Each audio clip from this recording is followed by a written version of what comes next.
আসসালামু আলাইকুম ও হিন্দু ভাইদেরকে নমস্কার।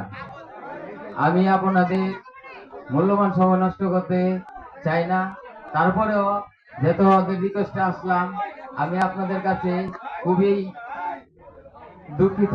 আপনারা আমাকে মাফ করবেন আপনাদের সময় নষ্ট করার জন্য। যেহেতু আপনারা অনেক রাত্র হয়ে গেছে, আপনারা অনেক গান শোনার জন্য আগ্রহী আছেন, কারণ আপনারা জানেন আমি আপনাদের এই এলাকার এই সন্তান, এলাকার কৃতি সন্তান। আপনারা আমাকে অনেকে চিনেন, আবার অনেকে অনেক পাশের এলাকাতে আসছেন চিনেন না, হয়তো পোস্টার ব্যানারে দেখেছেন।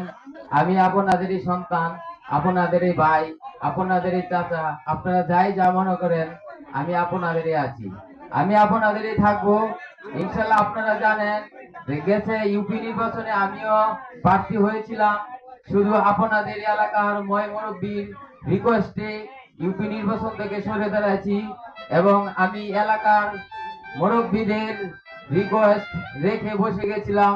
এবার আমাকে অনেকে কথা দিয়েছিল, এবার আমাকে সবাই আশ্বাস দিয়েছে, এবং সে আশ্বাসের এতে আমি আছি মাঠে। তবে আপনারা অনেকে জানেন, অনেকে বলতেছেন যে বাতি থেকে এবার নির্বাচন করবে না, গেছেবারের মতো বসে গেছে। গেছেবার আমি বসি নাই, আমাকে এলাকার ময়মরূপীরা বসানো হয়েছিল। তাই আমি স্বার্থে এলাকার স্বার্থে আপনাদের ভালোবাসার খাতিরে আমি বসে গেছি। এই বললে আমি এই নির্বাচনে আমি মাঠে আছি।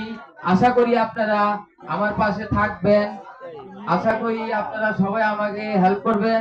এই বলে আমি 8 নং ওয়ার্ড থেকে মেম্বার প্রার্থী হিসাবে আমি সবার কাছে দোয়া চাই। আপনাদের কাছে আমি কিছু চাই না, ভালোবাসা চাই। আপনাদের কাছে টাকা পয়সা আমি কিছু চাই না, শুধু আপনার মূল্যবান একটি ভোট চাই। আপনারা আশা করি সেই মূল্যবান ভোট দিয়ে